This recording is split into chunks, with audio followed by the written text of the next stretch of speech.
بارك الله فيكم فضيلة الشيخ. يقول: أسأل في سؤالي الثاني وأقول: هل الإيمان هو التوحيد؟ الإيمان والتوحيد شيئان متغايران وشيئان متفقان. نعم. فالتوحيد هو إفراد الله عز وجل بما يستحقه ويختص به من الربوبية والألوهية والأسماء والصفات.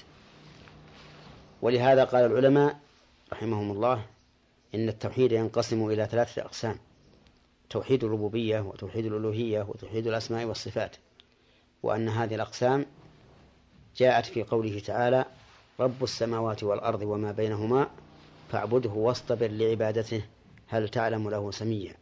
فقوله رب السماوات والأرض وما بينهما يعني توحيد الربوبية، وقوله فاعبده واصطبر لعبادته يعني توحيد الألوهية، وقوله هل تعلم له سميا يعني توحيد الأسماء والصفات. وهذا التقسيم يشمل الإيمان في الواقع، لأن الإيمان بالله عز وجل يتضمن الإيمان بربوبيته وألوهيته وأسمائه وصفاته. وعلى هذا فالموحد لله مؤمن به، والمؤمن بالله موحد له. لكن قد يحصل خلل في التوحيد أو في الإيمان فينقصان. ولهذا كان القول الراجح أن الإيمان يزيد وينقص في حقيقته وفي آثاره ومقتضياته.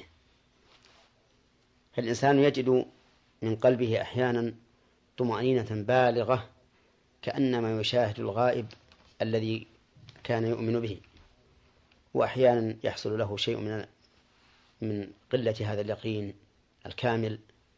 وإذا شئت أن تعرف أن اليقين يتفاوت فاقرأ قول الله تعالى عن إبراهيم خليله عليه الصلاة والسلام: وإذ قال إبراهيم رب أرني كيف تحيي الموتى قال أولم تؤمن قال بلى ولكن ليطمئن قلبي.